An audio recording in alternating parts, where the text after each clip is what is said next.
టీటీడీలో 60 ఇంజనీరింగ్ పోస్టుల భర్తీ ప్రక్రియపై కొత్త వివాదం నెలకొంది. ఈ నియామకాలపై టీటీడీ మాజీ చైర్మన్ భూమన కరుణాకర్ రెడ్డి తీవ్ర ఆరోపణలు చేశారు. న్యాయపరమైన సమస్యల కారణంగా 2023లో తాము నిలిపివేసిన నోటిఫికేషన్ను ప్రభుత్వం తిరిగి అమలు చేసిందని విమర్శించారు. పరీక్షా కేంద్రాల మార్పులు, సాంకేతిక లోపాల వల్ల అభ్యర్థులకు అన్యాయం జరిగిందని, వేలాది మంది నష్టపోయారని ధ్వజమెత్తారు. ఈ పోస్టుల భర్తీలో అక్రమాలు జరిగాయని, దీనిపై ప్రభుత్వం సమగ్ర విచారణ జరపాలని కరుణాకర్ రెడ్డి డిమాండ్ చేశారు.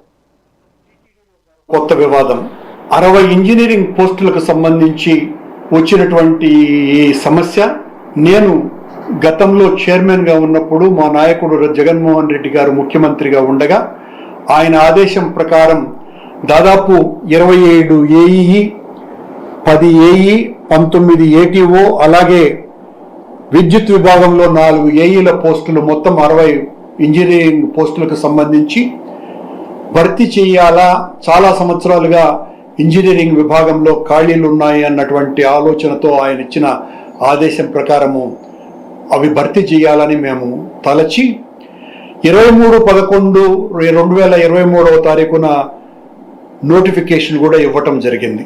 తాత్కాలికంగా దీన్ని నిలిపివేసి ఆ తరువాత ఎన్నికలైన తర్వాత వెనువెంటనే ఆ న్యాయ సమస్యలు రాకుండా సరిదిద్దుకొని నోటిఫికేషన్ మళ్ళీ జారీ చేయాలా అన్నటువంటి ఆలోచనతో దాన్ని తాత్కాలికంగా నిలిపివేయటం జరిగింది.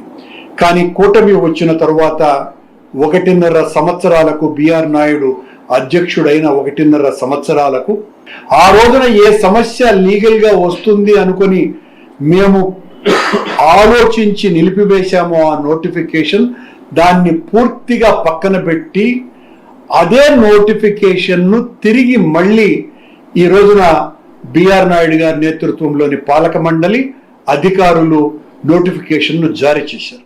టీటీడీలో మరొక